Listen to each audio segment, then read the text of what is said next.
Hello guys, আসসালামু আলাইকুম। Welcome back to my channel. Guys, আশা করি আপনারা যে যেখানে আছেন খুব ভালো আছেন। আপনাদের সাথে আমিও খুব ভালো আছি। তো চলুন গাইস, শুরু করি আজকের রেসিপি।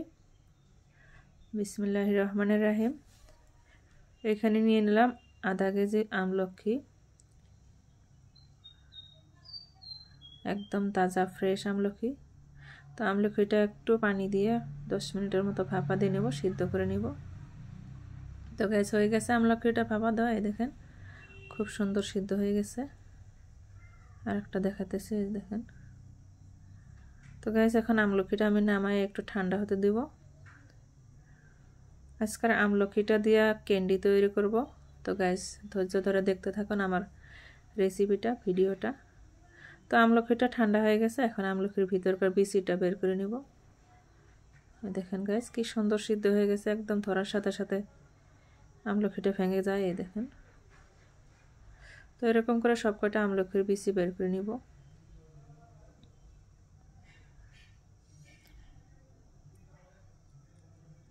তো গাইস, আমলকির ক্যান্ডি তৈরি করে ঘরে 2 মাসের মতো সংরক্ষণ করে রাখতে পারি। আপনারা দেখতে থাকুন আমি কিভাবে আমলকির রেসিপিটা করি।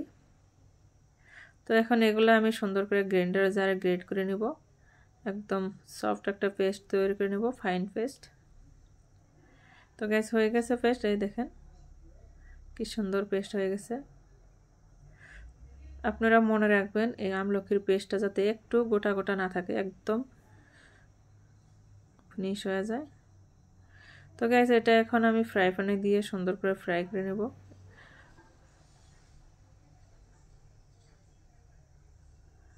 দেখেন গাইস, কত সুন্দর পেস্ট হয়ে গেছে, একদম ফাইন পেস্ট হয়ে গেছে। এখানে এটা একটু একটু করে লাড়াচাড়া করে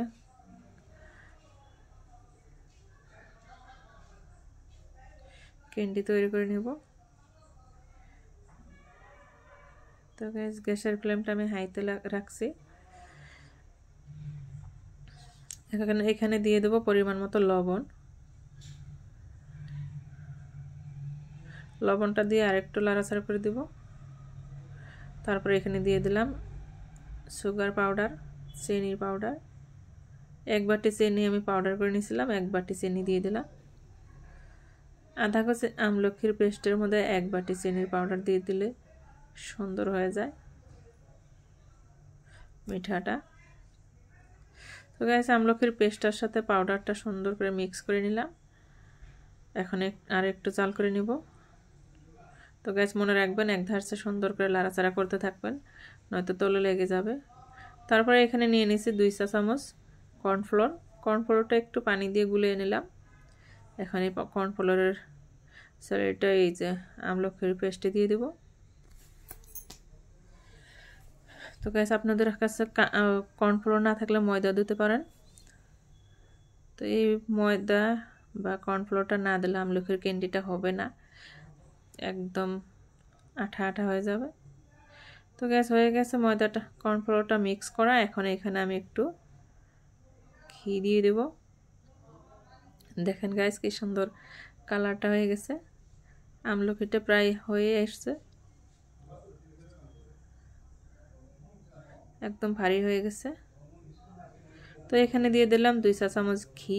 ঘিটা দিলে আমলকিটা দেখতেও খুব সুন্দর হয়, খেতেও খুব সুন্দর টেস্টি হয়। তো ঘিটা দিয়ে আর একটু লাড়াচাড়া করে নিব। তারপরে এখন আমি এটা নামাই নেব। এই দেখেন গাইস, মনে রাখবেন এই যে আমলকির পেস্টটা চামচটার সাথে উঠে আসছে, তার মানে এটা হয়ে গেছে। এখন এখানে আমি একটা বাটার পেপার নিয়ে নিয়েছি। বাটার পেপারটাতে একটু তেল ব্রাশ করে নিচ্ছি। তারপর একটা পাত্রে বাটার পেপারটা দিয়ে এখন এখানে আমি আমলকির পেস্টটা ঢেলে নিলাম। তো সুন্দর করে ছড়াইয়ে দিব।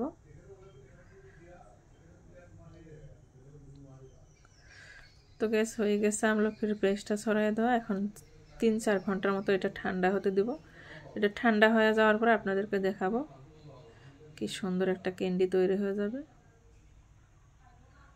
তো গ্যাস, হয়ে গেছে ঠান্ডা।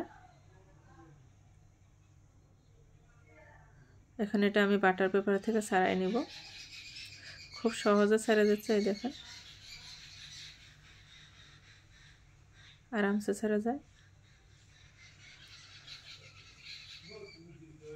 তো এই ঠান্ডার সিজনে আমলকির ক্যান্ডিটা স্বাস্থ্যের জন্য খুব ভালো। আপনারা ঘরে আমলকি নিয়ে আসে এরকম করে ক্যান্ডি তৈরি করে আপনারা নিজেরাও খাবেন, বাচ্চাদেরকে খাওয়াবেন। কোনো কেমিক্যাল ছাড়া, কোনো ঝামেলা ছাড়াই ঘরে খুব সুন্দর একটা হেলদি রেসিপি। তো গ্যাস আমার এই রেসিপিটা আপনাদের কীরকম লাগলো কমেন্টে জানাবেন। আশা করি খুব ভালো লাগছে, আপনাদের একটু হলেও উপকারে আসবে। তো গ্যাস আমার এই রেসিপিটা যদি আপনাদের একটু ভালো লেগে থাকে আপনারা আমার চ্যানেলটাকে সাবস্ক্রাইব করবেন, লাইক কমেন্ট শেয়ার করবেন। আর আপনারা যারা আমার ফেসবুক পেজ থেকে দেখছেন তারা আমার ফেসবুক পেজটা ফলো করবেন প্লিজ। এই দেখেন গ্যাস কি সুন্দর কাটা যায়, একটু আঠা আঠা, তো ও কিছু না কাটলে সুন্দর কাটা যায়। এই দেখেন একটা টুকরা আমি আপনাদেরকে দেখাচ্ছি। এই দেখেন কি সুন্দর একদম সফট একটা ক্যান্ডি তৈরি হয়ে গেছে। এখন এটা ছোট ছোট করে পিস করে আপনাদেরকে দেখাবো। তো এরকম করে ক্যান্ডি তৈরি করে ঘরে 3-4 মাস মতো সংরক্ষণ করে রাখা যায়।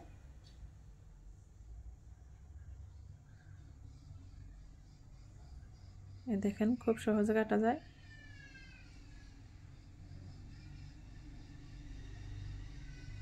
হয়ে গেছে আমার ক্যান্ডি তৈরি করা কমপ্লিট। তো গ্যাস আমার এই রেসিপিটা আপনাদের কীরকম লাগলো কমেন্টে জানাবেন। এখন এখানে দিয়ে দিচ্ছি সুগার পাউডার। সুগার পাউডারটা দিয়ে দিলে ক্যান্ডিটা একটু শুকনা শুকনা হয়, ঝরঝরা হয়, তাই খেতেও খুব টেস্টি হয়। তো গাইস দেখেন এই যে কি সুন্দর হয়ে গেছে আমলা ক্যান্ডি। তো আমার রেসিপিটা আপনাদের কার কার ভালো লাগছে কমেন্টে জানাবেন। আর আপনারা কোন জায়গা থেকে আমার রেসিপিটা দেখছেন প্লিজ জায়গাটার নাম কমেন্টে জানাবেন।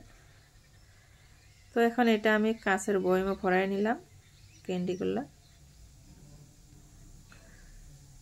তো হয়ে গেছে কমপ্লিট। আজকের জন্য বিদায় নিচ্ছি, দেখা হচ্ছে আগামী ভিডিওতে। খোদা হাফিজ।